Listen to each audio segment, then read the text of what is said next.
ஆணவ படுகொலை நடந்திருக்கு. நம்ம சைட்ல இருந்து நம்ம ஒரு கண்டனம் தெரிவிக்கணும். தலைவரோ இல்ல நீங்களோ இது ஒரு கண்டன அறிக்கை கொடுங்க அப்படின்னு சொல்லிட்டு நான் கேட்கும் போது இல்ல இது சரி வராது, இப்படி இருக்கு அப்படி இருக்குன்னு என்னென்னமோ சொல்லி ஸ்கிப் பண்ணிட்டாங்க.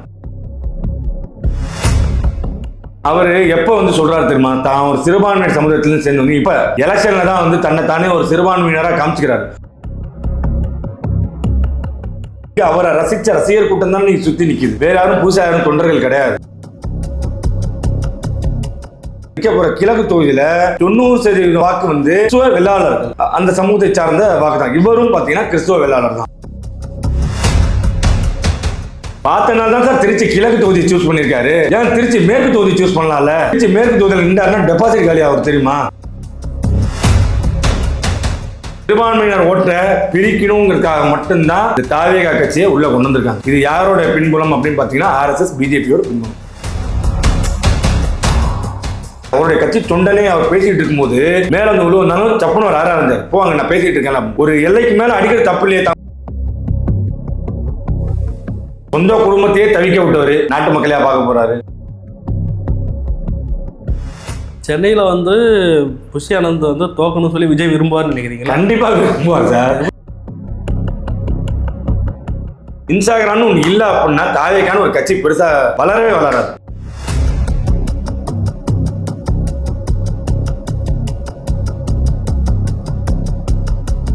வைஸ் தமிழ் நேயர்களுக்கு வணக்கம். நம்மோடு இன்று இணைந்திருப்பவர் தாவேகாவின் திருச்சி மண்டல நிர்வாகியான AR பாஷா. நீங்க உங்களை பத்தி ஒரு சின்ன விவரம் சொல்லுங்க. எங்க இருந்து உங்களுடைய அரசியல் பயணம் தொடங்குது? வணக்கம், என்னோட பேர் திருச்சி AR பாஷா. நான் அண்ணன் அன்பில் மகேஷ் இருக்காரு, பள்ளி கல்வித்துறை அமைச்சர் அன்பில் மகேஷ் அவர்களை பார்த்து நான் அரசியலுக்கு வரணும்னு சொல்லி அவரை மாதிரி ஒரு அரசியல்வாதியா ஆகணும் அப்படின்னு சொல்லி ஆசைப்பட்டு நான் அரசியல் களத்துக்கு வந்தோம். நான் அப்படின்னா உதயநிதி மன்றத்துல இருந்து ரசிகர் மன்றத்துல நான் பயணிச்சிருக்கேன். Okay sir. பயணிச்சு வரும்பொழுது நான் அரசியல் களம்னு சொல்லி நான் திமுகல பயணிக்கல, நான் வேற சில தேசிய கட்சியில தான் நான் பயணிச்சேன். தேசிய கட்சியில பயணிச்சுட்டு அதுக்கப்புறமேட்டு நான் தாவேகா கட்சி அப்பதான் ஆரம்பிச்சாங்க. இப்போ 2 வருஷம் முன்னாடி ஆரம்பிச்சாங்க. அப்போ வந்து அவங்களோட கொள்கையெல்லாம் படிச்சு, இந்த மாதிரி பிறப்புக்கும் எல்லா உயிருக்கும் கொள்கையெல்லாம் படிச்சு, சரி மதவாதத்துக்கு எதிராக உள்ள கொள்கை அதிகமா இருந்துச்சு. அப்படிங்கிறப்ப சிறுபான்மையினருக்கு ஒரு ரொம்ப சப்போர்ட்டிவான ஒரு கட்சியா இருக்கும், குறிப்பா இஸ்லாமியர்களுக்கு இன்னைக்கு ஒரு சப்போர்ட்டிவான கட்சியா இருக்கும் அப்படின்னு நம்பி தாவேகா கட்சியில நான் போய் இணைஞ்சு அங்க போய் பார்த்ததுக்கு அப்புறம் தான் தெரியுது இது வந்து சிறுபான்மையினர் கட்சியோ இல்ல மதவாதத்துக்கு எதிரான ஒரு கட்சியோ கிடையாது. இன்னைக்கு நீங்க வந்து டிவிக்கு வந்து ஒரு சிறுபான்மையினர் கட்சியா நீங்க உணரலன்றீங்க. எந்த புள்ளியில அந்த முரண்பாடு ஏற்பட்டுச்சு உங்களுக்கு? சிறுபான்மையினர்ல பொதுவாகவே நான் என்ன சொல்றேன், சிறுபான்மையினர்னு கூட இல்ல, ஒரு ஜாதி ரீதியான ஒரு அடிப்படையா ஒரு மனிதாபிமானத்துக்கான ஒரு கண்டன அறிக்கை கூட என்ன சொல்றேன்னா, இந்த கவின் ஆணவ படுகொலை நடந்துச்சு. அப்ப நான் கேட்கிறேன், ஆனா பொய்ச்சலாளர் கான்டாக்ட் பண்ணி நான் கேட்கிறேன், ஆனா இந்த மாதிரி ஒரு ஆணவ படுகொலை நடந்திருக்கு, நம்ம சைட்ல இருந்து நம்ம ஒரு கண்டனம் தெரிவிக்கணும், தலைவரோ இல்ல நீங்களோ இது ஒரு கண்டன அறிக்கை கொடுங்க அப்படின்னு சொல்லிட்டு நான் கேட்கும் போது அவங்க அதை ஸ்கிப் பண்ணிட்டாங்க. இல்ல இது சரி வராது, இப்படி இருக்கு அப்படி இருக்குன்னு என்னென்னமோ சொல்லி ஸ்கிப் பண்ணிட்டாங்க. சரி அதுவும் முடிஞ்சு அதுக்கப்புறமேட்டு நான் ரொம்ப என்ன காரணத்துக்காக ஸ்கிப் பண்றாங்க? இல்ல அவங்க வந்து என்ன காரணம் சொல்றாங்கன்னா, நம்ம குறிப்பிட்ட ஜாதிக்காரங்களுக்கு எதிர்ப்பாவோ அந்த மாதிரி நம்ம கண்டன பதிவு போட்டோம் அப்படின்னு சொன்னோம் அப்படின்னா அது அந்த ஓட் பேங்க் நமக்கு மிஸ் ஆகுங்கிற மாதிரி அவங்க சொல்றாங்க. இப்போ கவின் வந்து ஒரு தலித் சமூகத்தை எல்லாருக்குமே தெரியும். ஆமா, அப்படி இருக்க பட்சத்துல அவருடைய படுகொலை அங்க நடக்குது. எல்லா கட்சியும் வழக்கம் போல கண்டன அறிக்கையை அப்படியே கண்டன போராட்டங்களை எல்லாம் எடுத்துறாங்க. டிவிகேவுக்கு வந்து அதை தடுக்கிறதாங்க யாரு இருக்காங்க இங்க? புரியல, தடுக்கிறதுக்கு அந்த சமுதாயத்து ஓட்டு வராது அப்படின்னு ஒரு சிந்தனை உதிக்குது இல்ல, அதை யார் சொல்றாங்க? இவங்க ஜான் ஆரோக்கியசாமியும் பொதுச்செயலாளர் புஷியானந்த் இருக்காரியா, இவங்க தான் இவங்களுக்கு பின்புலமா இருந்து செயல்படுறது. விஜய்க்கு கரெக்டான ஒரு இது கொடுக்காம, ஐடியாலஜி கொடுக்காம இந்த மாதிரி தப்பான ஐடியாலஜி கொடுத்து அவரை வழி நடத்துறது தான் பிரச்சனை. கவின் ஆகணும். அப்ப இந்த மாதிரி கொள்கை வைக்க, இந்த மாதிரி கொள்கையை அவருக்கு தேவையில்லை, இந்த கட்சிக்கே தேவையில்லையே. ஒரு முக்கியமான ஒரு ஆணவ படுகொலை நடக்குது, ஒரு அரசியல் கட்சி தலைவரா இவர் கண்டனம் தெரிவிக்கணும்ல. இப்ப விஜயே வந்து நம்ம அவர் வந்து கிளைம் பண்ணிக்கலனாலும், ஆனா பொதுவா விஜயே வந்து சிறுபான்மை சமூகத்துல இருந்து வந்தவர். நீங்க வந்து அந்த கட்சி வந்து சிறுபான்மையினர் நிக்கலாம் சொல்றீங்க. அவரு எப்ப வந்து சொல்றாரு தெரியுமா, தான் ஒரு சிறுபான்மையினர் சமூகத்திலிருந்து சேர்ந்தவங்க இப்ப எலெக்ஷன்ல தான் வந்து தன்னை தானே ஒரு சிறுபான்மையினரா காமிச்சுக்கிறாரு. ஜோசப் விஜய் என்கிற நான் இல்ல இதை வந்து ரொம்ப காலமாவே பயன்படுத்திட்டு தானே இருக்காரு. இது ரொம்ப காலமா இல்ல, இத்தனை நாளா நீங்க படத்துல போய் நீங்க ஜனநாயக படத்துல பாருங்க, தளபதி விஜய்னு தான் வரும். தளபதி ஜோசப் விஜய் எங்கேயாவது வருதா சார்? அது வந்து ப்ரொஃபஷனல், இது வந்து சார் ரெக்கார்டடு சார். அதை வச்சுதான் இன்னைக்கு அந்த ப்ரொஃபஷனலை வச்சுதான், அந்த புகழை வச்சுதான் தெரியல, அதுல வர அந்த மாஸ் இதை ஹீரோவை காமிச்சு அந்த புகழை வச்சுதான் இன்னைக்கு அரசியலுங்கிற ஒரு இதுக்கு ஒரு இது முகவரி கிடைக்குது அவருக்கு. அங்க அவரை ரசிச்ச ரசிகர் கூட்டம் தான் நீங்க சுத்தி நிக்குது. வேற யாரும் புதுசா யாரும் தொண்டர்கள் கிடையாது, கட்சிக்கான தொண்டர்கள் யாருமே கிடையாது. அந்த ரசிகர் கூட்டம் தான் இங்க சுத்தி நிக்குது. அப்படிங்கிறப்ப அவர் அங்க இருந்தே கொண்டு வந்துடணும், தளபதி ஜோசப் விஜய் அப்படின்னு. இன்னும் சொல்ல போனா அவர் சிறுபான்மைக்கும் அவர் சம்மந்தம் இல்லை. அவர் பேரு தான் ஜோசப் விஜய். அவரை பத்தி கூடவே இருந்தவங்க நல்லா பழக்கமாக, உங்களுக்கும் காலப்போக்கில் இன்னும் வெளியில வந்து அவங்க பேச ஆரம்பிக்கும். அவர் ஒரு சர்ச்சுக்கு போய் கூட அவர் பிரேயர் பண்ண மாட்டார். அந்த மாதிரியான ஒரு கிறிஸ்டியன். சர்ச்சுக்கும் அவருக்கும் சரி, என்னைக்காவது ஒரு சர்ச்சுக்கு போய் ஏதாவது வீடியோ போட்டோ ரிலீஸ் ஆயிருக்கான்னு பாருங்க, எங்கேயும் வராது. அவர் சர்ச்சுக்கெல்லாம் போக மாட்டார். இன்னும் சொல்ல போனா அவர் அந்த மாதிரி அந்த ஆன்மீக சார், அவருடைய பர்சனல் சார், அது அவர் சர்ச்சை சார், அவர் பர்சனலா சார். அப்ப அந்த பர்சனல் என்ன பண்ணா, இத்தனை நாளா எப்படி தளபதி விஜய் வந்தவரோ அது மாதிரி பண்ண. அதை விட்டுட்டு இப்போ எலெக்ஷன் நேரத்தில் சரிங்களா, விருப்ப மனு தாக்கல் பண்ணும்போது ஜோசப் விஜய் என்கிற நான் வரக்கூடாதுல்ல சார். அதுதான் சார் நானும் மறுபடியும் சொல்றேன். அது வந்து அவருடைய ரெக்கார்டு, அதுதான் அவர் ரெக்கார்ட்ல இருக்கு. அதுதான் அவர் சொல்ல முடியும். அது கரெக்டா அவர் சொல்லிட்டு போட்டு வேணாங்கிறல, அதை மாத்தி ஆனா அதை இத்தனை நாளா மறைச்சு இப்ப மட்டும் கொண்டு வர வேண்டிய அவசியம் என்ன தெரியுங்களா? அவர் நிக்க வேண்டிய அந்த நிக்க போற கிழக்கு தொகுதியில 90%, அதாவது 90ன்னு சொல்ல முடியாது, ஒரு 60% வாக்கு வந்து கிறிஸ்துவ வெள்ளாளர்கள், அந்த சமூகத்தை சார்ந்த வாக்கு தான். இவரும் பார்த்தீங்கன்னா கிறிஸ்துவ வெள்ளாளர் தான் சரிங்களா. அப்படிங்கிறப்ப அந்த ஓட்டு வங்கி கிடைக்குங்கிறதுக்காக தன்னை ஜாதி ரீதியாகவும் மத ரீதியாகவும் தன்னை முன்னிலைப்படுத்துகிறார் சார். விஜய் மாதிரி ஒரு கரிஸ்மேட்டிக் லீடருக்கு நீங்க சொல்ற அந்த தயவு செஞ்சு கரிஸ்மேட்டிக் லீடர், இன்னைக்கு அவர் ஒரு சினிமால நல்ல ஹீரோன்னு ஒத்துக்கலாம். ஓகே சார், அது ஒரு லீடர்லாம் ஒத்துக்கவே முடியாது. ஓகே சார், அதுதான் இன்னைக்கு வந்து சினிமா மூலியமா வந்திருக்க ஒரு ஸ்டார். அவருக்கு வந்து இந்த சாதியெல்லாம் அவர் பாப்பாருன்னு நீங்க நம்புறீங்களா? பார்த்தனால தான் சார் திருச்சி கிழக்கு தொகுதி சூஸ் பண்ணியிருக்காரு. ஏன் திருச்சி மேற்கு தொகுதி சூஸ் பண்ணலாம்ல? திருச்சி மேற்கு தொகுதியில் நின்றாருன்னா டெபாசிட் காலி ஆகும் தெரியுமா? திருச்சி வந்து தமிழ்நாட்டோட மையப்பகுதி. சரி, இப்போ வந்து பெரம்பூர்ல நிக்கிறாருன்னா சென்னையை கவர் பண்ணிடலாம். திருச்சியில நின்னா திருச்சி மதுரை அப்படி கவர் பண்ணிடலாம். அது கிடையாது. இதைத்தானே டிவிகேல இது இன்னைக்கு அவர் சூஸ் பண்ண கிடையாது. கட்சி ஆரம்பிச்சார்ல, அதுக்கு முன்னாடியே திருச்சி கிழக்குல நிக்க போறத கன்ஃபார்ம் பண்ணிட்டாங்க சரிங்களா. எனக்கு நல்லா தெரியும், ஆதாரபூர்வமா எனக்கு நிரூபிக்கவும் முடியும். கட்சி ஆரம்பிக்கிறதுக்கு ஒரு வருஷத்துக்கு முன்னாடியே திருச்சி கிழக்குல தான் விஜய் நிற்பாரு அப்படின்னு சொல்லி அன்னைக்கே கன்ஃபார்ம் பண்ணிட்டாங்க. என்ன காரணம்? தான் ஒரு அந்த அந்த அந்த குறிப்பிட்ட ஜாதி பேரை சொல்லி வெளியில அவர் காமிச்சு சோசியல் மீடியாலாம் காமிச்சிருக்காரு. அதே மாதிரி தான் கிறிஸ்துவர்னு சொல்லி காமிச்சு அந்த ஓட் பேங்கை கவர் பண்றாரு.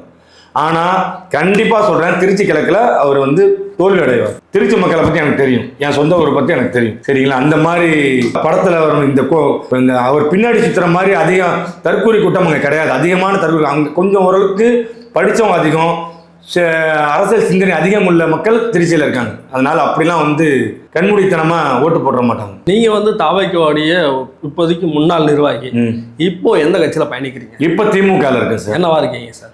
சார் நான் ஒரு திமுக ஆதரவாளராக இருக்கேன் சார். அதுவே எனக்கு பெருமை. ஏன் நான் இதை சொல்லிக்கிறேன் அப்படின்னா, இந்தியாவிலேயே சிறுபான்மை சமூகம், குறிப்பாக இஸ்லாமிய சமூகத்துக்கு மிகவும் பாதுகாப்பான ஒரு நாடு அப்படின்னு பார்த்தீங்கன்னா தமிழ்நாடு தான். இதை நான் சும்மா வாய் வார்த்தையாக சொல்ல சார். என்னுடைய அரசியலில் நான் பயணித்து பல லீடர்களில் பயணிச்சிருக்கேன். தேசிய கட்சியில் தாவேக்காவில் பயணித்து அதில் கிடைச்ச அனுபவத்தால் சொல்கிறேன் நான் சரிங்களா. இன்னைக்கு உத்தரப்பிரதேசத்தில் முஸ்லீம்கள்லாம் எவ்வளோ அவதிப்படுறாங்க தெரியுங்களா, அவ்வளோ கஷ்டப்படுறாங்க பிஜேபி ஆட்சி நடக்கிற இடத்துல. அந்த நிலைமை தமிழ்நாட்டில் வந்துடாம இருக்கணும் அப்படின்னா திராவிட முன்னேற்ற கழகம் தொடர்ந்து ஆட்சியில் இருக்கணும். இல்லை அப்படின்னா இஸ்லாமியர்கள் உத்தரப்பிரதேசோட மிக மோசமான நிலைமையை சந்திப்பாங்க. சிறுபான்மையினர் ஓட்டை பிரிக்கணுங்கிறதுக்காக மட்டும்தான் இந்த தாவேகா கட்சியை உள்ள கொண்டு வந்திருக்காங்க. இது யாரோட பின்புலம் அப்படின்னு பார்த்தீங்கன்னா RSS பிஜேபியோட பின்புலம் தான். டிவிகேல என்னதான் நடக்குது சார்? டிவிகேல வந்து யார் தான் தலைமை ஏற்று நடத்துகிறாங்க? இப்போ நீங்கள் உங்கள் சிறுபான்மை இப்போ கேஸ்ட் ரிலேட்டடாக எதாவது இது இஷ்யூ நடந்தாலும் அதுக்கு அறிக்கை வர மாட்டேங்குது. இப்போ திருப்பரங்குன்றம் போன்ற மலை விவகாரம் சம்மந்தமாக இருந்தாலும் அதுக்கான எந்த ஒரு ரியாக்ஷன் வர மாட்டேங்குது.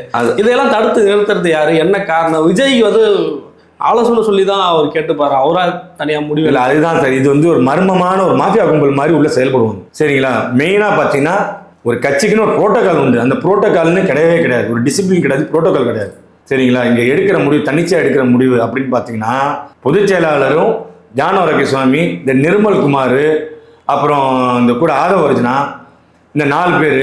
அண்ணன் செங்கோட்டையனுக்குலாம் அந்த அளவுக்குலாம் பெரிய முக்கியத்துவம் கொடுக்கறது கிடையாது. இந்த 4 பேரும் விஜயை வந்து குறிப்பாக இந்த 2 பேர் சரிங்களா, ஜான் ஆரோக்கியசாமியும் புஷியானந்த் பார்த்தீங்கன்னா தவறான வழிநடத்தல் கொண்டு போயிட்டு இருக்காங்க. இது இல்லாமல் எல்லாத்துக்கும் தெரிந்த ஒரு பெண் நடிகை, அவங்களோட பின்புலம் அதிகமாக இருக்கு சரிங்களா. அவங்க மூலியமாக தான் பிஜேபியும் ஆர்எஸ்எஸையும் வழிநடத்துறதும் ஆதாரப்பூர்வமாக எங்களால் நிரூபிக்க முடியும். என்ன ஆதாரம் வச்சிருக்கீங்க சார்? சார் ஆதாரப்பூர்வமாக இருக்குது சார். இப்போ நாங்கள் இப்போ இதை நான் எடுத்து விட்டேன்னா எனக்கு பர்சனல் அட்டாக்கே நிறையா இருக்கும் சரிங்களா. நான் இப்போ இனிய மாதிரி தொடர்ந்து 25 வருஷம் பயணித்த தோழர் மணிகண்டன் வீராசாமி கேள்விப்பட்டீங்க. அவர் மூலியமாகவே ஆதாரப்பூர்வமாக நிறைய நானும் அவரும் டிஸ்கஸ் பண்ணியிருக்கோம் சரிங்களா. அதனால தான் நாங்களாம் கட்சியை விட்டு வெளில வந்தது. தொடர்ந்து இந்த மாதிரி கட்சி ஆரம்பித்து ஒரு 2 வருஷத்தில் எத்தனை பேர் இந்த கட்சியை விட்டு வெளில வந்துட்டாங்கன்னு பார்த்தீங்களா. அரசியல் நாலேஜ் இருக்கிறவங்க கண்டிப்பாக இந்த கட்சியில் பயணிக்க மாட்டாங்க. அதுதான் சார் நானே கேட்கணும்னு வந்தேன். இப்போது கட்சி ஆரம்பிச்சதுமே நீங்கள் வெளியே வர்றீங்க, இப்போ நீங்கள் சொன்ன மாதிரி மணிகண்ட வீராசாமி வெளியே வர்றாரு, ரஞ்சனா நாச்சியார் வெளியே வராங்க. தொடர்ந்து கட்சியில் போய் உடனே வெளியே வரீங்கல்ல, உங்களுக்கான அந்த நீங்கள் எதிர்பார்த்த மாதிரி அந்த கட்சியில் எந்த பொறுப்பும் கிடைக்கலன்றதுனால விரக்தி? அப்படி இல்லை, மற்றவங்களுக்கு எப்படின்னு எனக்கு தெரியாது. பட் என்னைய பொறுத்த வரைக்கும் ஒரு மண்டலத்துக்கான ஒரு அமைப்பாளர் பொறுப்பு கொடுத்துருந்தாங்க. அடுத்தது இளைஞரணிக்கான மாநில ஒரு சிறுபான்மையினரை போடணுங்கிறத இணைச்சல அந்த கமிட்மெண்ட் கொடுத்துருந்தாங்க. சீட்டுக்கான எல்லாமே எம்எல்ஏ சீட்டுக்கு எல்லாமே ஓகே பண்ணியிருந்தாங்க. நானாக தான் இந்த கட்சி வேணாம் அப்படின்னு சொல்லிட்டு வெளில வந்தேன். என்ன காரணம் அப்படின்னா, இவங்க அதான் சொல்கிறேன், திரும்பவும் சொல்கிறேன், தாவேகா சிறுபான்மையினர் ஓட்டை நேற்று நடந்துச்சுங்க. நேற்று என்கிட்ட அதான் நீங்கள் ஆதாரம் கேட்குறீங்களே, என்னால் ரெக்கார்டை போட்டு காமிக்க முடியும். அதிமுகவை சார்ந்த ஒரு அந்த டீமில் உள்ள ஒரு நபர் என்கிட்ட பேசுகிறாரு. நான் இன்னும் தாவேகால தான் இருக்கேன்னு நினச்சிக்கிட்டேன். அவர் சரியா சோசியல் மீடியாலாம் பார்க்கல போலுக்கு சரிங்களா. அப்படி இருக்கும்போது அவர் என்கிட்ட என்னத்தமா பேசுகிறாரு, இந்த மாதிரி நவல்பட்டி விஜய் இப்போ அன்பில் மகேஷ் அண்ணனுக்கு ஆப்போசிட் கேண்டிடேட் தாவேகால நிற்கிறார் இல்லையா, யார் இதை பேசுகிறா தெரியுமா? பாகுமார், ஏடிஎம்கே வேட்பாளர் பாகுமார் ஆதரவாளர் என்கிட்ட பேசுகிறாங்க. அவங்க டீம்லேருந்து பேசுகிறாங்க, இது மாதிரி நீங்கள் தாவேகால இருக்கீங்க, நவல்பட்டி விஜய்க்கு எல்லா முஸ்லீம் ஓட்டும் நீங்கள் கலெக்ட் பண்ணணும், அதுக்கு நம்ம என்ன அமௌண்ட் கொடுக்கணுமோ கொடுத்துடலாம் அப்படின்னு என்கிட்ட பேசுகிறாங்க. நான் இதை தலைமைக்கு இன்ஃபார்ம் பண்ணி எப்படி கொண்டு போயிட்டேன் நான் சரிங்களா. அது மாதிரி இது தாவேகாவை பின்புலம் யாருன்னு கடைசியில் பார்த்தீங்க அப்படின்னா பிஜேபியும் ஆர்எஸ்எஸும் இந்த அதிமுக தான். எல்லாம் ஒரு டீம் தான் சார் எல்லாமே. இதில் ஒன்றும் இப்போ இதெல்லாம் கிடையாது, பிரிவு இவங்கெல்லாம் எல்லாம் ஒன்று தான். அதிமுகவிலேருந்து வந்து தாவேகாவுக்கு வந்து வாக்களிக்கணும்னு சொல்லி என்ன காரணம் என்ன சொல்கிறாங்கன்னா, அதிமுகவுக்கும் பிஜேபிக்கும் கூட்டணி உள்ள இதுக்கு சிறுபான்மையினர் ஓட்டு போகாது, இந்த ஓட்டெல்லாம் திமுக தான் வரும், அந்த ஓட்டை உடச்சி திரும்ப தாவேகாவை கொண்டு வரணும். அதான் இப்போ சொன்ன பார்த்தீங்கன்னா கரெக்டாக வந்துருச்சா, தாவேகாவை கொண்டு வரணும். ஸோ தாவேகாவோட ரோல் என்னன்னா சிறுபான்மையினர் ஓட்டை வாங்குறது, இதை உடைக்கிறது தான். மிச்சப்படி அவங்களுக்கு பெரிய ரோல் இதுதான் அவங்க கொடுக்கப்பட்ட அஜெண்டா. சார் தொடர்ந்து டிவிகேக்கு வந்து பல்வேறு அழுத்தங்கள், பல்வேறு தடைகள், இதையெல்லாம் கடந்து தான் அவங்க வந்துட்டு இருக்காங்க. அந்த தடையெல்லாம் தாக்கு பிடிக்காம நீங்க உங்களை மேல ஆளுங்க கட்சி விட்டு வெளியே வந்துட்டு நீங்க கட்சி மேல விமர்சனம் வைக்கிறது சரியா சார்? அதாவது இவங்களாதான் வந்து எங்களுக்கு தடை போடுறாங்க. அதுவும் யார் மேல கொண்டு போய் பழி போடுறாங்க? திமுக மேல போய் பழி போடுறாங்க.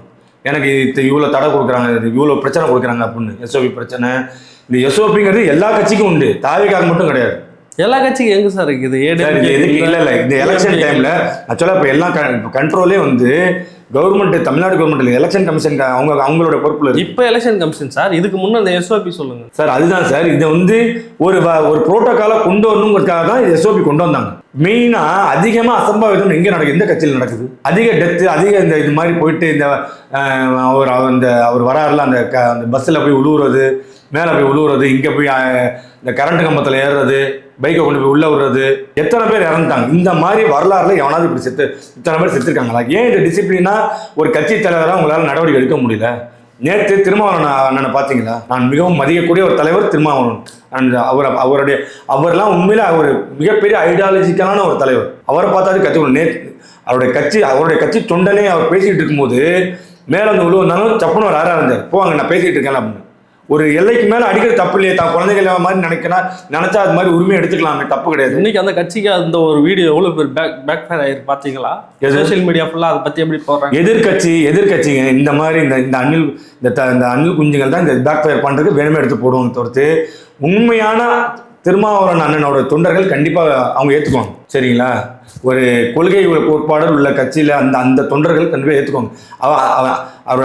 அவரோட அந்த பையன் பண்ணது தப்பு, அதனால அவர் அடிக்கக்கூடாது.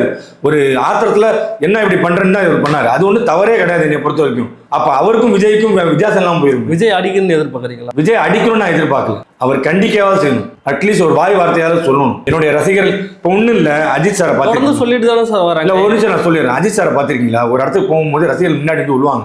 உடனே அதே இடத்துல இது வந்து சினிமாவில் கிடையாது, இங்கே இது வந்து ஒரு பப்ளிக் பிளேஸ், டீசெண்டாக நடத்திங்கன்னா அதே இடத்துல கண்டிப்பார். அந்த மாதிரி ஏதாவது ஒரு இடத்துல கண்டிச்சிருக்காரு அவரு. அதான் தொடர்ந்து சொல்லிட்டு வராங்கல்ல சார், என் வண்டிக்கு பின்னால வராதிங்க, இது போல கூட்டமா வராதிங்க, இது போல எங்கேயும் ஏறாதீங்க, எதுவும் பண்ணாதீங்க சொல்லி ஒவ்வொரு மீட்டிங் முன்னாடியும் அந்த அறிக்கையை வெளியிட்டு தானே சார் இருக்காங்க. அது ஒரு அழுத்தமா சொல்றது இல்லை சார், நல்லா கவனிச்சு பாருங்க. அது அழுத்தமா சொல்றது இல்லை, ஒரு அறிக்கை விடுற மாதிரி விடுவாங்க. ஒரு சும்மா ஒரு லெட்டர் இதில் விடுவாங்களே, ஏன் மற்றதுக்கெல்லாம் வீடியோ பேசி விட தெரியுது, நான் இங்கே தான் இருப்பேன் அங்கே தான் இருப்பேன் அப்படி இப்படின்னு ஒரு வீடியோ தன்னுடைய தொண்டர்களுக்காக என் மீது உண்மையிலுமே அன்பும் பாசமும் வந்துச்சுன்னா இது மாதிரி பண்ணாதீங்கன்னு ஒரு அட்வைஸ் பண்ணியிருக்கலாம்ல. ஒரு ஒரு ஒரு அவங்களுக்கு ஒரு ஸ்ட்ரிக்டான ஒரு ஆர்டர் போட்டிருக்கலாம். ஏன் அதெல்லாம் பண்ணல? வெறுமனே திமுகவை பற்றி குறை பேசுறதே ஒரு அரசியலாக வச்சிருக்கிறதுக்கு இதுக்கு எதுக்கு அவர் அரசியல் கட்சி நடத்தணும்? வேற எதுவுமே அவர்கிட்ட பேசுறதுக்கு நல்லா கவனிச்சு பாருங்க, அவர்கிட்ட பேசுறதுக்கு ஒண்ணுமே இருக்காது. திரும்ப திரும்ப திமுக சிலிண்டர் பிரச்சனைக்கு திமுக தான் காரணங்கிறாரு. இவர் எனக்கு எப்படின்னு சொல்லி நம்ம இவர் என்ன மாதிரி ஒரு ஐடியா, என்ன மென்டாலிட்டி இருக்கும் அவருக்கு? ஸோ அவருக்கு அரசியல் நாளுக்கும் கிடையாது, பொது அறிவுன்னு இருந்தால் இது மாதிரி யாராவது பேசுவாங்களா? திருச்சி மண்டல நிர்வாகியா இருந்தீங்களா சார்? உங்களால் வந்து தாவேகா தலைவர் விஜயை இது வரைக்கும் எத்தனை முறை அணுக முடிஞ்சிச்சு? எளிதாக அணுகக்கூடிய நிலைமையெல்லாம் இருக்குமா கட்சியில்? இல்லை, அப்படி யாரும் இருக்க முடியாது சார். நான் ஒரே ஒருத்தர் மீட் பண்ணேன். எப்படின்னா அந்த நோன்பு திறப்பு நிகழ்ச்சி, இந்த ரம்ஜான் இல்லாமல் போன ரம்ஜான், சரிங்களா? அந்த நிகழ்ச்சிக்கு அதுவும் சும்மாலாம் நம்மள வந்து இல்லை, நம்மளோட ஸ்பான்சர்ஷிப் அதில் இருந்துச்சு. கேட்டு தான் வாங்குவாங்க, நம்மளா விருப்பப்பட்டு கொடுக்கறது இல்லை. இவ்வளோ கொடுங்க அவ்வளோ கொடுங்க கேட்டு தான் வாங்குவாங்க. நம்ம சரி ஒரு நல்ல வேலையை தான் கொடுக்கணும்னு சொல்லிட்டு தான் நம்ம கொடுத்தோம், தவிர்த்து வேற எதுவும் எதிர்பார்த்து கொடுக்கல. நம்ம அப்போ வந்து நம்ம வந்து அவர் கூட பக்கத்தில் இதால் உட்கார வச்சு ஒரு நம்மளை பேசுறதுக்கான வாய்ப்பு இதெல்லாம் ஏற்படுத்தி கொடுத்தாங்க. புசியானது அவர்கள் ஏற்படுத்தி கொடுத்தாரு. அதுதான். மற்றபடி பிரச்சனைகளை எடுத்துட்டு போக முடியுமா ஈஸியா? அப்படிலாம் எதுவுமே அவர் பார்க்கவே முடியாது சார். அவர் பார்க்கவே முடியாது. நீங்க பார்த்துருக்கீங்களா? இங்கே சென்னையில் தானே இருக்கீங்க, நீங்க ஏதாவது பார்த்துருக்கீங்களா? பார்க்கவே பணைய அவரோட வீட்டை விட்டு வெளில வர மாட்டார். ஒரு 10,000 பேர் அவ்வளோ பெரிய வீட்டில் இவர் மட்டும் தான் இருப்பார், தவிர்த்து வேற யாரும் அங்கே இருக்க மாட்டாங்க. இவர் மட்டும் இருப்பார். இப்போ நேற்று ஒரு மீட்டிங்கு போயிட்டு உடனே வந்துட்டார். எதுவும் பேசக்கூட இல்லை, போய் கை காமிக்கிறாரு, சைக்கிள் ஓடுறாரு, வந்துட்டாரு. நீங்கள் தான் சொல்றீங்க 1 மணி நேரம் தான் டைம். சார் 1 மணி நேரங்கிறது ஒரு தொகுதிக்கு இவ்வளோ தான் லிமிட்டட்னா இவ்வளோ தான் டைமிங். அது எல்லா கட்சிக்கும் அதே மாதிரி தான். இவர் அதை பயன்படுத்தணும். இவர் அதை சும்மா ரோட் ஷோ மாதிரி பயன்படுத்திக்கிறார். அதான் சார், இப்போ நான் என்ன கேட்கறேன்னா, இப்போ அவரை வந்து அணுகவே முடியலைன்னா பிரச்சனைகள்லாம் எப்படி அவரு அறிக்கையெல்லாம் வருது இல்லை? ஒரு சில அறிக்கையெல்லாம் அந்த அறிக்கையெல்லாம் எப்படி வருது? அதுதான் சார், அவங்க வந்து இவங்க 2 பேர் அந்த டீம் கூட வச்சிருக்காருல்ல, ஜான் ஆரோக்கியசாமியும் புசியானது, இந்த டீம் இவங்க சொல்றதான் அவர் கேட்பார். வேற யார் சொல்றதுன்னு கேட்க மாட்டார். அவருக்குன்னு சுய அறிவுன்னு இருந்திருந்தா இன்னைக்கு கட்சி இப்படி போயிருக்காது. ஆனா அவருக்கு எனக்கு தெரிஞ்சு அவர் நாலேஜில் நடக்குதோ இல்லையோ, ஆனா இப்ப நம்மளுக்கே தோணுது இது தப்பு அப்படின்னு. அவர் இதெல்லாம் தெரிஞ்சு பண்றாருன்னா அப்போ வந்து அவருக்கு பின்புலமா ஒரு பெரிய ஒரு மதவாத சக்தி இயக்கிட்டு இருக்கு. அதுதான் நான் சொல்ல வரேன். மதவாத சக்தி இயக்கிட்டு இருக்குன்றீங்களா? அவரு வந்து தெளிவா சொல்றாரு, எனக்கு வந்து திமுக வந்து அரசியல் எதிரி, பாஜக வந்து கொள்கை எதிரி சொல்றாரு. அவர் வந்து நம்ம வந்து மதவாத சக்தி இயக்குதுன்னு சொல்லி அதுக்குள்ள நம்ம அடைச்சிட முடியுமா அவரை? சரி, திமுக இதுக்கு முன்னாடி அவர் யாருக்கு இதுக்கு போன எலெக்ஷனுக்கு 5 வருஷம் முன்னாடி அவரே தன்னை வெளிப்படையாக காமிச்சார், நான் திமுக தான் ஓட்டு போடுறேன்னு. சரிங்களா? ஆனால் கட்சி ஆரம்பிச்சு இந்த 2 வருஷம் வெறும் திமுக மட்டும் தான் டார்கெட் பண்றாரு. அதுவே தன்னுடைய கொள்கை எதிரியான மதவாத கூட்டமான பாஜகவையோ இல்லை அந்த அதிமுகவையோ ஏதாவது ஒரு இடத்துல அவர் எதிர்த்து பேச ஒரு ஸ்ட்ராங்கான இப்போ திமுகவை எதிர்த்து பேசுகிற மாதிரி பேச மாட்டார். மேலோட்டமாக பேசிட்டு போயிடுவார். இவரோட படம் ஜனநாயக படம் ரிலீஸு அங்கே சென்ட்ரல் அவங்களுடைய அழுத்தத்தில் அங்கே ஒன்றிய அரசு அழுத்தத்தில் நிப்பாட்டி வச்சிருக்காங்க. சரிங்களா?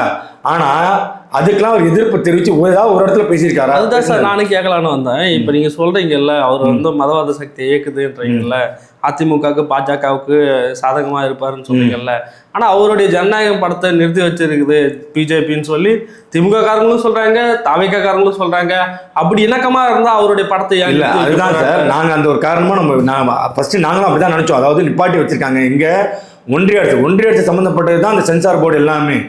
அதுக்கப்புறமேட்டு தான் தெரிய வருது. இப்போ 2 நாளுக்கு முன்னாடி இந்த ஒரு சில சீன்ஸ்லாம் இதாக இருந்துச்சு இல்லையா, தன்னுடைய படம் ஒரு ஜனநாயகம் படம் இதாகிடுச்சுல, 2-3 நிமிஷம் சீன்லாம் வெளில வந்துச்சு, அப்படி லீக் ஆனிச்சு. அப்படியே அதில் பார்க்கும்போது சிறுபான்மையினரை மறுபடியும் சிறுபான்மையினரை ஒரு தீவிரவாதி மாதிரி காமிச்சிருக்காங்க.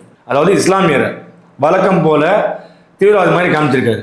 அப்பதான் நமக்கு தெரிய வந்துச்சு இது வேணும் தான் இந்த எலெக்ஷன் நேரத்தில் இந்த படம் வந்தால் இன்னும் பேக் ட்ராப் ஆகும் அப்படின்னு சொல்லி வேணும் தான் நிப்பாட்டி வச்சிருக்காங்க.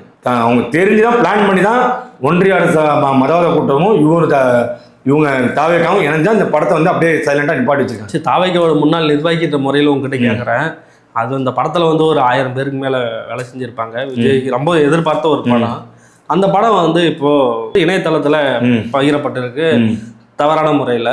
இந்த விஷயத்தை நீங்கள் எப்படி பார்க்குறீங்க சார்? இந்த ஃபஸ்ட்டு வந்தோடனே நம்ம வந்து சோஷியல் மீடியாவில் இருந்து ஒரு 4 பேர்கிட்ட நம்ம அட்வைஸ் பண்ணுற இடத்துல இருக்கோம், பேசுகிற இடத்துல இருக்கோம். ஸோ நான் எனக்கு தெரிஞ்ச அந்த படக்குழுவினர்களே அந்த பேர் சொல்ல விரும்பல, படக்குழுவினர் உள்ள அசிஸ்டன்ட் டைரக்டர் எனக்கு ரொம்ப முக்கியமான, எனக்கு நல்ல நெருக்கமானவர். ஸோ அவங்கள்ட்ட நான் பேசினேன், தொடர்பு கொண்டு பேசினேன். பேசும்போது அவங்க கேட்கும்போது அவங்க ரொம்ப வருத்தமாக பதிவு பண்ணுறாங்க. இது கண்டிப்பாக அங்கே வேறு யாராலையும் இது ரிலீஸ் பண்ண முடியாது. இது ப்ரொடக்ஷன் சைடு, அதாவது ப்ரொடியூசர், படம் எடுத்த ப்ரொடியூசர் அவங்க அந்த சைடு இல்லை விஜயோட அழுத்தத்தினாலேயோ இல்லை ஆதவர்னா இந்த மாதிரி அரசியல் காரணத்தால் மட்டும்தான் அது இவங்க வேணும் தான் வெளியிட்டிருக்காங்க. என்ன அதுக்கு எனக்கு எப்படி நீங்கள் சொல்கிறீங்கன்னு கேட்டேன். இது அந்த வாட்டர் மார்க் HD வாட்டர் மார்க்கோட வந்திருக்கு. அப்படி வந்துட்டுனா அந்த மாதிரி ஒரு குவாலிட்டியில் வருது. இந்த மாதிரி அங்கே வேற யாராலையும் இப்படி ரிலீஸ் பண்ண முடியாது, இவங்களால மட்டும் தான் இது பண்ண முடியும் அப்படின்னு சொல்லி சில விஷயங்கள்லாம் கருத்து பதிவு பண்ணாங்க. அப்போ இவங்க தப்பதான், அப்போ இவ்வளோ கேவலமான ஒரு அரசியல் பண்ணுறான்னு பார்த்து அப்போ நீங்களே யோசிச்சு பாருங்க. இல்லை, ஒரு யூகத்தின் அடிப்படையில் பேசுறீங்களா? இல்லை நான் தான் சொன்னேன், திரும்பவும் சொன்னேன். இப்போ நீங்கள் சொல்றீங்களா அந்த வாட்டர் மார்க்கு, நான் கேட்குறேன், தெளிவாக கேட்குறேன். ஒன்றும் இல்லை, இப்போ ஒரு படம் வருது, அந்த படத்தையே அவங்க வந்து எடுத்து வெளியிடும் போது அதில் ஒரு வாட்டர் மார்க்கு சேர்த்து வச்சு வெளியிடுறது எவ்வளோ நேரம் ஆகிட போகுதுன்னு ஏன் நம்ம யோசிக்க மாட்டோம்? இது இந்த சார் அந்த குவாலிட்டி பார்த்தீங்களா, HD குவாலிட்டி, அந்த குவாலிட்டி அதை பாருங்க. அதாவது வெளியிடுறது வந்து நீங்கள் ஒரு கேமராவில் பிடிச்சோ அந்த மாதிரி கொடுக்கல, இந்த HD குவாலிட்டியில் இருக்கு. அந்த குவாலிட்டி வச்சு தான் அவர் சொல்கிறாரு. இந்த வாட்டர் மார்க்கோட அந்த HD குவாலிட்டியான அந்த பிரிண்ட்டை வச்சு சொல்கிறாரு. இவ்வளோ குவாலிட்டியாக லீக் ஆகிருக்கு, சீன் லீக் ஆகிருக்குன்னா இது கண்டிப்பாக இவங்க ப்ரொடக்ஷன் சைடில் தான். எங்களுக்கும் ரொம்ப வருத்தம் இதில். இவ்வளோ கஷ்டப்பட்டு வேலை பார்த்தோம், ஆனால் கேவலம் அரசியல்காரருக்கு. அதில் நல்ல சீன்ஸ் எல்லாம் பாருங்க. ஒரு சில சீன்ஸ்லாம் வந்து அவர் விஜய் வந்து தன்னை வந்து ஒரு மக்கள்கிட்ட வந்து ஹைப்பை காமித்து அந்த மாதிரி சீன்ஸ் தான் அதிகமாக வெளியில் வந்திருக்கும். சரிங்களா? ஸோ இதெல்லாம் வந்து வேணும்னு இவங்களாம் லீக் பண்ணது தான் தவிர்த்து. அப்போ தான் நான் யோசித்தேன், தன்னுடைய அரசியல் அப்படி இப்படி ஒரு அரசியல், அந்த அரசியல் என்ன ஆதாயம் கிடைச்சிருக்கும்? அதாவது இவங்க அனுதாபம் தேடுறாங்க. இவர் எப்படின்னா ஒரு கூட்டத்தில் பேசிட்டு இருக்கும்போது எனக்கு எப்படி ஒரு அப்படி கண்ணீர் சிந்தினார். அப்புறம் வண்டியில் வந்து கண்ணீர், அவருக்கு அந்த லைட்டாக அப்படி கண்ணை கலங்கி தன்னோடைய இப்போ சும்மா நம்ம மேலே ஒருத்தன் கிரேஸாக இருக்கான், இன்னும் கொஞ்சம் நம்ம வருத்தத்தில் இருக்கோம்னு சொன்னால் அவன் என்ன பண்ணுவான்?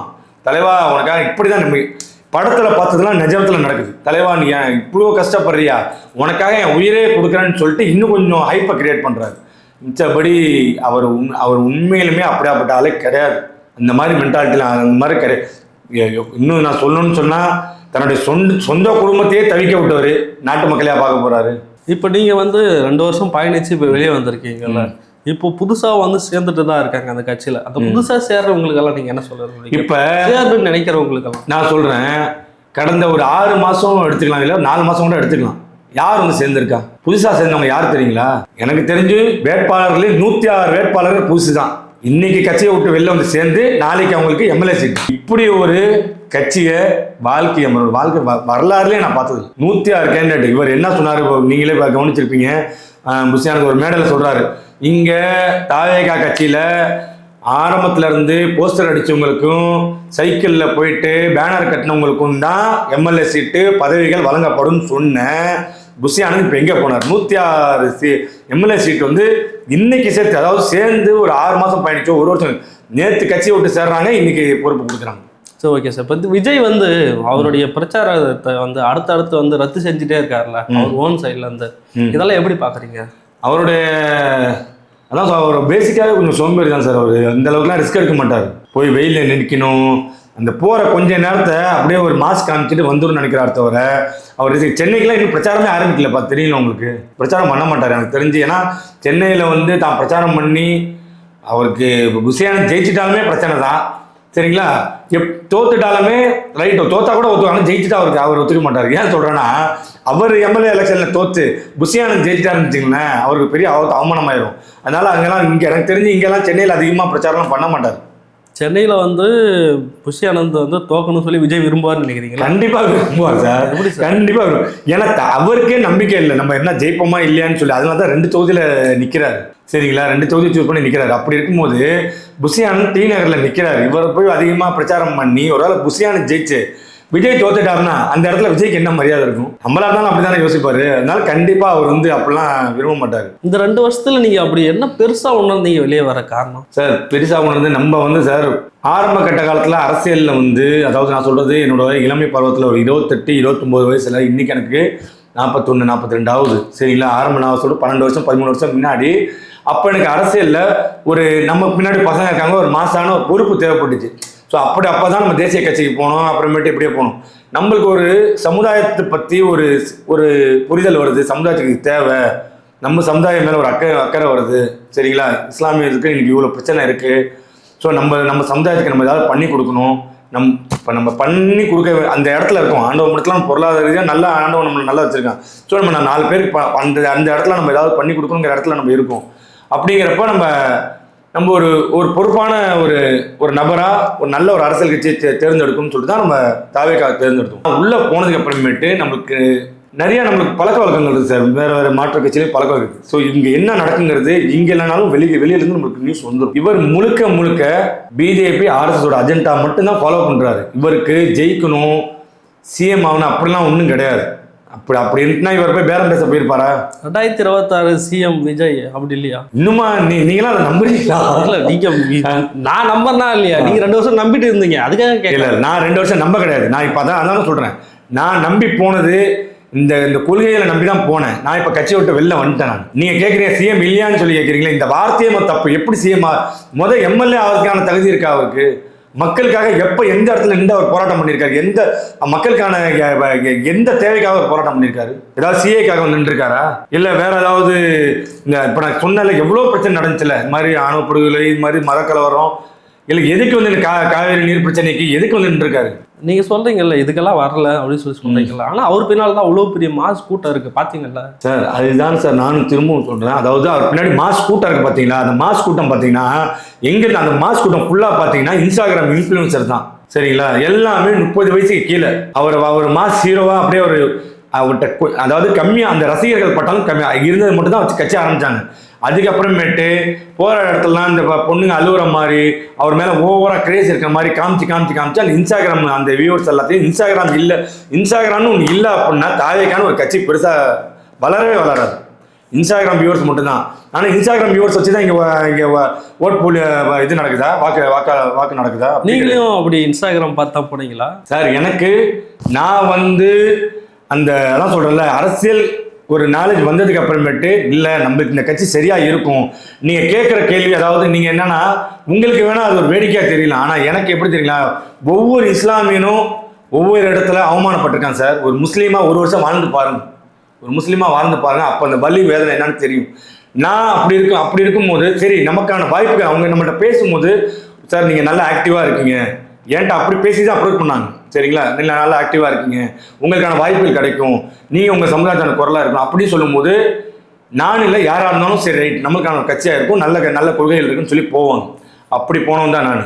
அப்போ சரியில்லைன்னு தெரிஞ்சதுக்கு அப்புறமேட்டு நம்ம பயணித்தோம் அப்படின்னா அப்போ நம்மளோட அனுபவத்துக்கு அந்த இதே இல்லை. நம்ம தெரிஞ்சும் ஒரு தீய சக்தி போயிட்டு நம்ம வேலை பார்க்குற மாதிரி ஆயிடுச்சு. இப்போ 2 வருஷமா நீங்க அதில் பயணிச்சிருக்கீங்க. இப்போ எலெக்ஷன் வருது, எலெக்ஷன் ரிசல்ட் என்னவா வரும்னு எதிர்பார்க்குறீங்க? எலெக்ஷன் ரிசல்ட் 100க்கு 200% திமுக தான் ஆட்சிக்கு வரும். டிவிகேவோட நிலைமை கேட்குறேன். டிவிக்கோட நிலைமை எனக்கு தெரிஞ்சு ஒரு அண்ணன் சீமானோட இடத்த இவர் பிடிச்சிக்குவாரு. சீமான் அதை பின்னாடி ஒரு 4வது இடத்துக்கு போவார். இவர் 2026க்கு அப்புறம் விஜயோடைய அரசியல் பயணம் எப்படி இருக்கு? அரசியல் பயணத்தில் இருக்காரா இல்லை மறுபடியும் நடிக்க போறாருன்னு தெரியல.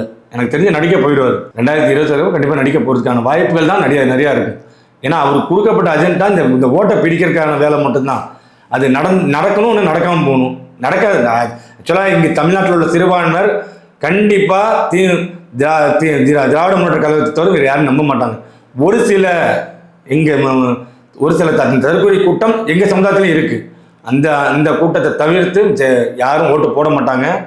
கண்டிப்பாக இவங்க தோல்வி அடைவாங்க. அந்த கட்சியில் இருக்க நபர்களெல்லாம் இப்போ உங்களை பெரிய ஆட்கள்லாம் வெளியில் வந்துட்டு இருக்கீங்க, ஆனால் அந்த கட்சியில் இருக்காங்கல்ல அவங்களாம் தேர்தலுக்கு அப்புறம் என்ன ஆவாங்க? கட்சியில் இருக்காங்க சார், பொறுப்பில் இருக்க வேண்டியதுதான். தளபதின்னு சொல்லிக்கிட்டே இருக்க வேண்டியதுதான். காலத்துக்குமே தளபதின்னு சொல்லிட்டே இருக்க வேண்டியதுதான். வேற என்னென்ன மாற்றம்லாம் செஞ்சால் தாவேக்கா வளரும்னு உங்களோட ஒப்பீனியன்? முன்னாள் எனக்கு நான் அந்த ஐடியாலஜி நான் எதுக்கு சார் கொடுக்குறேன்? அந்த மாற்றம் பண்ணணும் நான் ஏன் சொல்லணும்? அவர் கட்சிக்கு ஒரு அட்வைசர் இல்ல சார், நீங்க ஒரு அதிருப்தியில இருந்து வெளியே வரீங்க. சார் நல்லா அந்த கேட்டுங்க. அதிருப்தி சரி ஒரு அடிப்படையா இத்தனை வருஷமா உண்மையிலேயே அவர் சொன்னார் பாத்தீங்களா, சைக்கிள்ல போய் போஸ்டர் ஒட்டினவெல்லாம் இன்னும் அப்படியே தான் இருக்கான். அவருக்கு இன்னும் பொறுப்பு கூட போடல. அவன் இன்னும் பாத்தீங்கன்னா நீ காலையில என்கிட்ட பேசுற அந்த தம்பி, அண்ணே நீ நானும் அண்ணன் தம்பினே, எனக்கு என்னென்ன பொறுப்பு இல்லைண்ணே, நான் எனக்காக இவரை தளபதி எதுவும் பேசாதீங்க மீடியாவில் தம்பி, என்ன தம்பி, நான் அவரை தப்பா சொல்ல, அவர் கூட இருக்கிறவங்க தப்பா வழி நடத்துறா தான் உண்மை. கூட இருக்கிறது பார்த்தா அவர் ஒரு தப்பான ஒரு கூட்டத்தினால வழி நடத்தப்படுறாரு தான் சொல்லிட்டு இருக்கேன். அவர் திருத்திக்கணும் தவிர்த்து நான் பேசக்கூடாதுன்னா, சரி தம்பி என்னாலும் முயற்சி, அவனை நான் சமாதானப்படுத்தணும், சரி தம்பி நான் முடிஞ்ச அளவுக்கு ட்ரை பண்றேன் அப்படின்னு தான் இது பண்ணியிருக்கேன். ஓகே சார், உங்களுடைய பல்வேறு கருத்துக்களை எங்களிடம் இணைந்து தெரிவித்தமைக்கு மிக்க நன்றி சார். நன்றி.